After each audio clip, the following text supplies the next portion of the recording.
High everyone, welcome back to my channel Subhashis lifestyle. সবাই কেমন আছো? আশা করি ভালোই আছো। আর বর্ষার দিনগুলো দেখুন বাইরের অবস্থা, চারধারে সবুজ, মেঘ ভেসে বেড়াচ্ছে আকাশে, বৃষ্টি হচ্ছে কিন্তু গরমটা ভালোই লাগছে। তো আমাদের বাড়ি থেকে বাইরেটা দেখুন এরকম। আর বাড়িতে যখন থাকি সেদিনগুলোতে এভাবেই আমার পেরোয়, সেটাই ব্লগে তুলে ধরেছি। কাজের বৌদি প্রতিদিন তো নিচেই আমাদের কাজ করে, তো যেদিন উপরে করে সেদিন আর নিচে করে না, সপ্তাহে একদিন উপরে করে।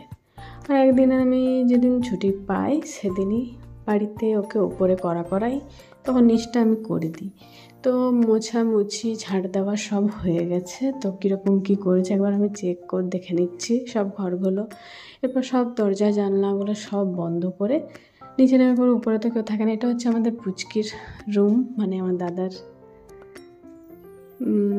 রুম। তো দাদার মেয়ে বউ এরা থাকে না, ওরা মামা বাড়িতেই থাকে।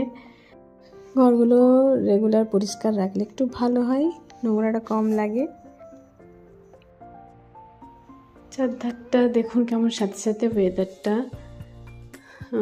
তো জানলাগুলো সব বন্ধ করে দিই, কেন কি পাখি ঢুকে যায়, অনেক সময় কাঠবিড়ালি ঢুকে যায় আর নষ্ট করে জিনিসপত্র, সেজন্য বন্ধ করে রাখতে হয়। কেউ থাকলে, লোকজন থাকলে কোনো অসুবিধা হয় না। তো সেই জন্য একবার দেখে নিচ্ছি কেমন সব ঠিকঠাক মুছেছে কি না। আর মোটামুটি ঠিকই মুছেছে, আর পরিষ্কারই থাকে যেহেতু বেশি ইউজ হয় না। তবে ফেলে রাখলেও একটু নোংরা হয় ঘর বাড়ি। পরিষ্কার করে সব মোটামুটি ধুয়ে মুছেছে, বাথরুমটাও ধুয়েছে দেখলাম। এরপর আমি জানলাগুলো বন্ধ করে সব ক্লিন করে পর্দা টর্দা মেলে নিচে নেমে যাব। তারপর একটু ব্রেকফাস্ট করব। বাড়িতে আমার লাইফস্টাইল এভাবেই কাটে, সেটাই মাঝে মাঝে আমি ব্লগে তুলে ধরি। আর সমস্যা হয়েছে কি, বৃষ্টিতে আমাদের এই জানলা দিয়ে প্রচণ্ড জল ঢোকে, সেই জন্য সব তোষক ভেজে গেছে, সব উঠিয়ে রাখা হয়েছে, যেন এলোমেলো হয়ে আছে, গুছাবার টাইমও পাচ্ছি না। একদিন আর কত কী করব। তো ব্রেকফাস্ট ইডলি, ছুটির দিনে ব্রেকফাস্ট ম্যাক্সিমাম আমাদের ইডলিই হয়। তো ইডলি খেয়ে নিচ্ছি। এটা হচ্ছে উইকেন্ড ব্লগ।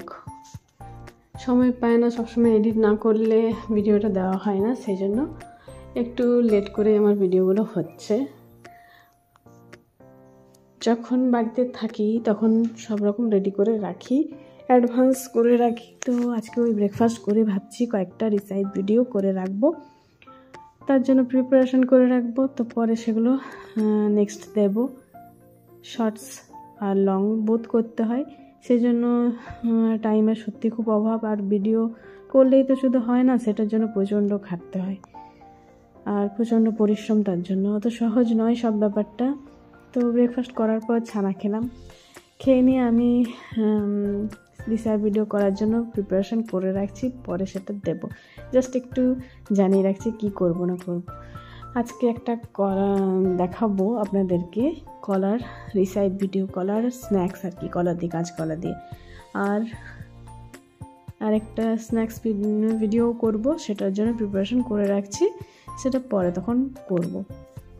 তো কি প্রিপারেশন করছে সেটাই ব্লগে দেখাচ্ছি। সামান্যটুকু প্রিপারেশন করেছে। তো সিদ্ধ হয়ে গেছে, কলাটা সিদ্ধ করে ছাড়িয়ে টুকরো টুকরো করে নেব। তবে কলাটা ঠিক মতন হলো না, মানে বাবাকে বলেছিলাম একটু বড় মতন আনতে, খুবই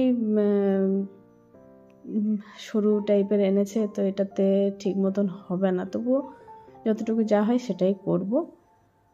বাবা তো বুঝতে পারেনি, ভাবলো কোনো তরকারি করবে, সেই জন্য। কিন্তু স্ন্যাক্স করতে গেলে আর একটু ভালো দরকার ছিল। তো যাই হোক, কলাগুলোকে টুকরো টুকরো করে কেটে নিচ্ছি সাইজ করে, ছোট ছোট, খুব বেশি পাতলাও হবে না, খুব বেশি মোটাও হবে না। তো কেটে নিয়ে সেটাতে হলুদ আর বেসন দিয়ে মাখিয়ে রাখবো, নুন দেবো না। আর ভাজার পরে কি করবে সেটা রিসার্চ ভিডিওতে পরে দেখতে পাবেন। কলাগুলো কেটে রেখে নিলাম। এবার সামান্য হলুদ আর বেসন দিয়ে এটাকে মেখে নেব। প্রচণ্ড খাটতে হয় একটা ভিডিওর পিছনে, অনেক কিছু ব্যাপার থাকে। দেখতে যতটা সহজ মনে হয় কিন্তু করতে ততটাই কঠিন। তো সময়ের অভাব, সেজন্য সবসময় করে উঠতে পারি না, যখন টাইম পাই সেজন্য করে নিই। তো এদিকে তেল গরম হতে দিয়েছি আর কলাগুলো বেসন আর হলুদ দিয়ে মাখিয়ে রাখলাম, ওইটাই ভেজে নেব হালকাভাবে, ডিপ ফ্রাই হবে। তো নুনটা দিইনি, নুন দিলে কেন কি আমি তো একটু পরে করবো, সেজন্য নুনটাতে নরম হয়ে যাবে, একটু ক্রিস্পি হবে ব্যাপারটা, সেই জন্য নুনটা এখন দিইনি। তো বেসন দিয়ে আর হলুদ দিয়ে মাখানো হয়ে গেছে। এরপর গরম তেলে আস্তে আস্তে ছেড়ে দেব সম্পূর্ণটা।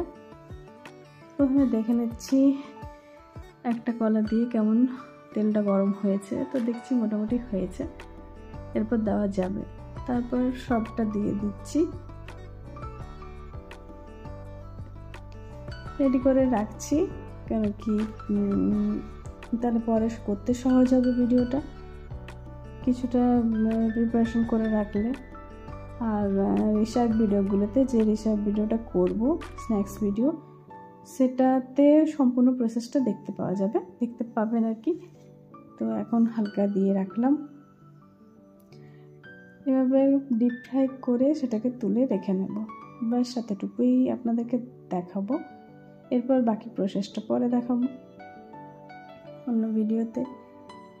কড়াই ভেজে রাখছি আর সেই চিপস পাঁপড়গুলো থাকে, সেটা দিয়েও একটা স্ন্যাক্স ভিডিও করব। তো ইভিনিং স্ন্যাক্স খাওয়ার জন্য নানা রকম আইটেম হয়ে থাকে, তো সেগুলোরই আজকে দুটো রেডি করে রেখেছি। তো সেটাও পাঁপড়গুলো ভেজে নেব, পাঁপড় বলতে চিপস পাঁপড়গুলো। কলাটা মোটামুটি ভাজা হয়ে গেছে, লাল লাল একটু হবে, তখন উঠিয়ে দিতে হবে, মানে ডিপ ফ্রাই হবে। যেহেতু খুব বেশি পরিমাণে ছিল না, সেজন্য অল্প তেলে নিয়েছি, আর বেশি পরিমাণে থাকলে একটু তেলটা একটু বেশি লাগবে। তো কলাগুলো সব তুলে নিচ্ছি, দেখুন কি সুন্দর লাল লাল হয়েছে। এরকম ছোটোখাটো সামান্য জিনিসগুলো করে খাওয়াই যায়, বিশেষ করে বর্ষাকালে এসব খাবারগুলো খেতে বেশি ভালো লাগে। তো কি করব না করব সেটা পরে দেখাবো। তো জাস্ট কলার আইটেম হবে, সেটা আপনাদেরকে বলে রাখলাম। কাঁচকলা দিয়ে চিপস টাইপের কিছু একটা ইভিনিং স্ন্যাক্স করব, সেটা পরে আপনাদেরকে দেখাবো। এরপর চিপস পাঁপড়গুলো যেগুলো দেখবেন কিনতে পাওয়া যায়, ওগুলো ভেজে নিচ্ছি। এটাও বেশি টাইম লাগে না, খুব তাড়াতাড়ির মধ্যে হয়ে যাবে, আর ওই তেলেই হয়ে যাবে। তো দুটো জিনিসই ভেজে রেখে নিলাম। নেক্সট যখন ভিডিও করব তখন একটু সময়টা আমার বাঁচবে। তো আজকে এই সামান্য ভিডিওই আনতে পেরেছি, যা করলাম। উইকেন্ডে অনেক চাপ থাকে, অনেক রকমের কাজ থাকে, বাড়িতেও অনেক কাজ থাকে, প্লাস আমার নিজের এই ভিডিও করা, এগুলোরও অনেক চাপ থাকে। তো সেজন্য যতটুকু যা পারি ওই একদিনেই করে নিই। তো একটু দেরি হলো দিতে, উইকেন্ডের ব্লগটা কালকে দেওয়ার কথা ছিল, কিন্তু আজকে দিচ্ছি, যেহেতু সময়ের অভাব হয়ে গেল। এরপর সব রেডি করে রেখে নিলাম। নেক্সট কি করব সেটা পরের ভিডিওতে, রিসার্চ ভিডিওতে দেখতে পাবেন। তাহলে আজকের ব্লগে এটুকুই, এরপর একটু শুয়ে পড়বো, আর বেশি লম্বা করলাম না ভিডিও। নেক্সট অন্য ভিডিওতে আর তাহলে দেখা হবে। সকালে সাথে থেকো, পাশে থেকো। See you next video. Take care all. Okay, bye, tata.